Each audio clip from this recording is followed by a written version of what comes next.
Baik, Sobat Safety, kembali lagi dengan saya Rista Dinugroho. Semangat pagi, salam safety buat kita semua. Yang pada bagian kedua ini kita akan melanjutkan pembahasan kita terkait dengan K3 ya, yang nanti akan membahas dasar-dasar dari scaffolding. Wow, scaffolding. Scaffolding itu apa? Scaffolding itu kalau dalam bahasa Indonesia itu perancah namanya.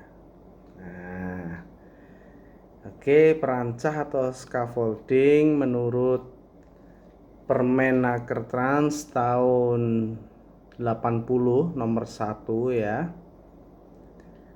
Perancah atau scaffolding itu adalah bangunan peralatan atau platform ya yang dibuat untuk sementara, teman-teman. Ya. Dan digunakan sebagai penyangga tenaga kerja, bahan-bahan serta alat-alat pada setiap pekerjaan konstruksi bangunan, termasuk pekerjaan pemeliharaan dan pembongkaran. Nah, ada dua hal utama yang akan kita bahas terkait dengan scaffolding ini, Sobat Safety. Ya. Yang pertama itu terkait dengan dasar hukumnya tentunya. Dan yang kedua adalah pemeriksaan keselamatan dan kesehatan kerja. Nah, kita akan masuk pada pembahasan kita yang pertama ya, terkait dengan dasar hukumnya terlebih dahulu.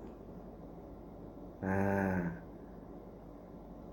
dasar hukumnya yang pertama tentunya Undang-Undang Keselamatan Kerja nomor 1 tahun 1970 di pasal 4. Syarat K3 keselamatan kesehatan kerja harus dipenuhi dalam tahap perencanaan, pembuatan, pengangkutan, pemasangan, pembongkaran, dan pemeliharaan. Serta harus dilakukan pengujian dan pengesahan pada perlengkapan perancah dan alat pelindung diri. Nah, kemudian itu diperkuat lagi dengan dasar hukum yang kedua. Ada di Permenaker nomor 1 garis miring Men garis miring 1980 terkait dengan K3 konstruksi bangunan. Bab perancah pasal 12 dan sampai dengan 23. Kemudian tangga dari pasal 25 sampai dengan 27 dan APD pada pasal 99.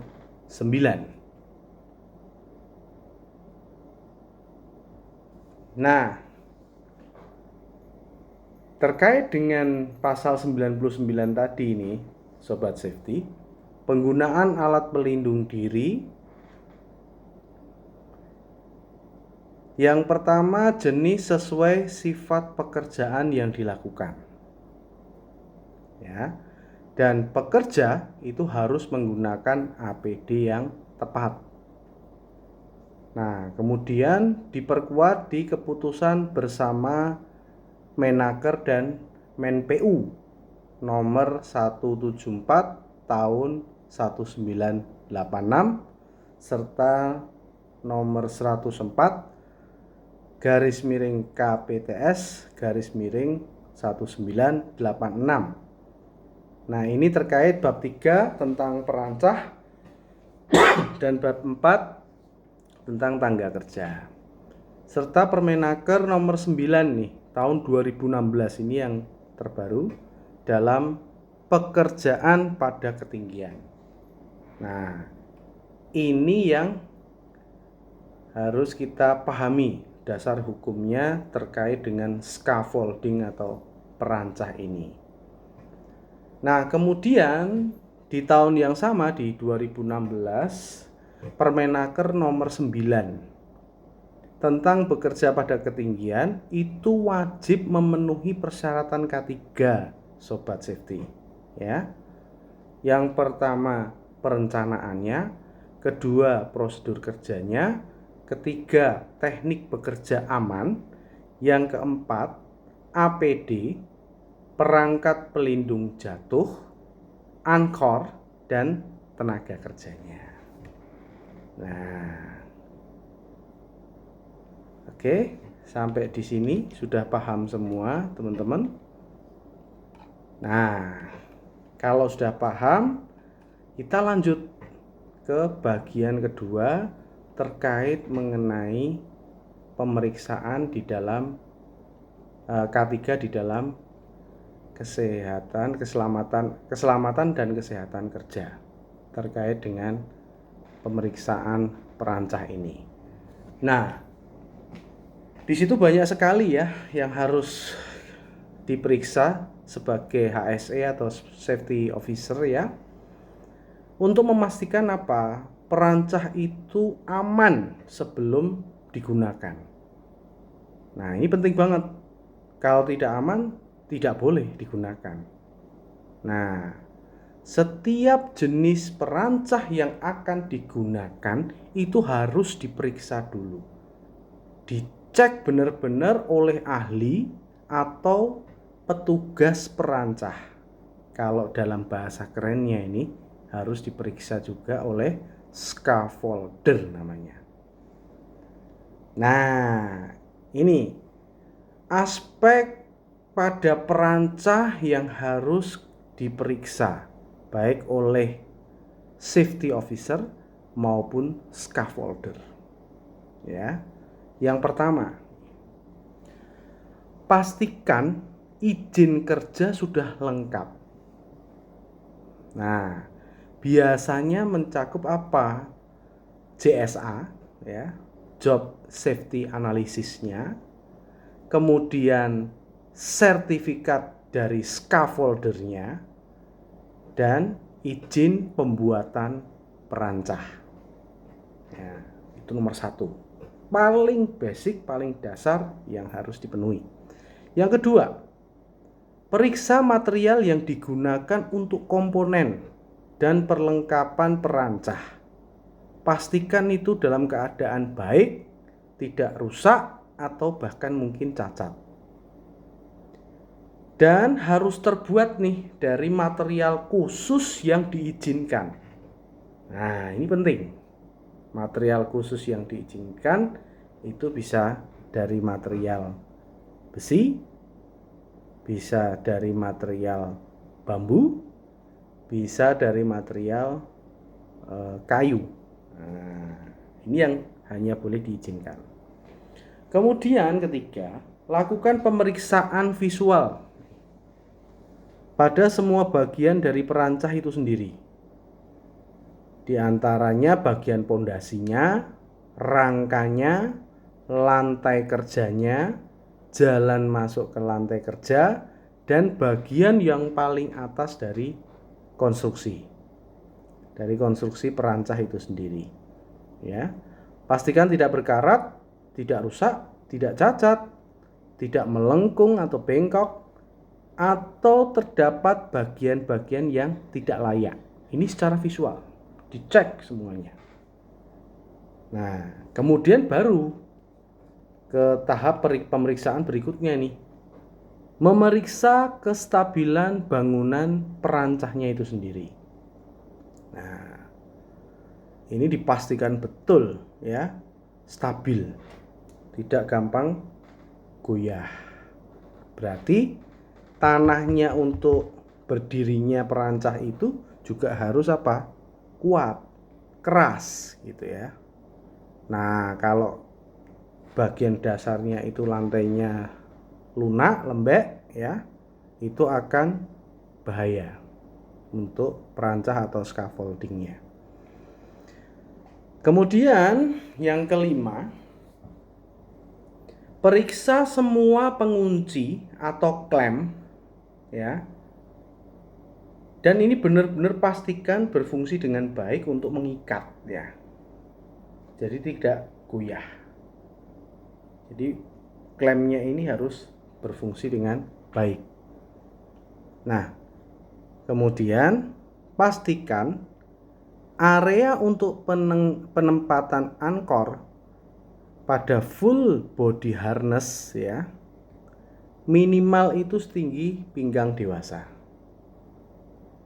Nah, ini penting banget karena keselamatan dan kesehatan yang bekerja di tempat itu yang paling utama. Nah, kemudian yang ketujuh ya, pastikan semua resiko jatuh itu sudah dikendalikan dengan baik. Misalnya dengan memasang net atau rail ya yang diperlukan. Kalau itu memang perlu netting ya, pembatas atau railing ya, maka itu harus tersedia. Ya, kita lihat dulu konstruksinya, nanti perencanaannya itu sampai ke berapa ketinggiannya. Nah, kemudian yang kedelapan, pastikan perancah sudah diberikan pengaman atau alat-alat pengaman yang diperlukan. Nah, ini wajib kita cek juga. Kita sebagai safety officer itu wajib ngecek ini. Nah, kemudian yang kesembilan, bila perancah itu sudah bisa dipastikan aman, dipasang loto di situ ya. Lockout, take out atau tag ya. Intinya di label. Diberikan label di dekat akses tangga perancah itu sendiri. Nah, seperti yang sobat safety ketahui sendiri ya, itu ada beberapa warna ya. Ada beberapa warna untuk tag ini, tanda ini ya. Kalau tandanya hijau ya, berarti apa? Aman. Berarti scaffolding tadi boleh digunakan. Kemudian ada tanda tag warnanya kuning nih ya. Kuning itu caution ya, aman tapi dengan syarat. Nah, syaratnya ini yang perlu diperhatikan. Apakah itu perlu tambahan alat pengaman atau hal-hal lain yang terkait dengan apa? Keselamatan dalam bekerja. Kemudian tanda yang berikutnya adalah tanda merah. Nah, kalau tanda merah berarti apa? Tidak aman ya, tidak aman, tepat sekali tidak aman. Nah, kalau tidak aman berarti boleh nggak digunakan? No, tidak boleh digunakan ya. Oke, jadi poin pentingnya nih sobat safety, pemeriksaan pada perancah itu harus dilaksanakan sebelum pemasangan, sebelum penggunaan awal, setiap minggu saat sedang didirikan ya, sebelum digunakan, atau setelah ada cuaca ya yang kurang baik begitu ya cuacanya, atau diperiksa lagi juga ketika dia terjadi modifikasi. Nah, jadi ini terus dicek terus ya. Bahkan kalau perlu, siapapun yang bekerja dengan perancah tersebut itu harus diberikan safety induction. Kemudian wajib menggunakan yang namanya APD ya. Dan APD gunakan, kalau bisa nih gunakan APD yang berwarna terang ya. Oke, jadi itu ada dua hal yang kita bahas di sini. Dasar hukum dari scaffolding itu sendiri, dan yang kedua adalah pemeriksaan keamanan keselamatan sebelum menggunakan scaffolding tadi. Nah, nanti berikutnya di video berikutnya akan kita bahas nih ya, teknis terkait dengan scaffoldingnya itu sendiri. Untuk itu tetap safety ya teman-teman sobat safety, tetap sehat, stay safe, stay healthy.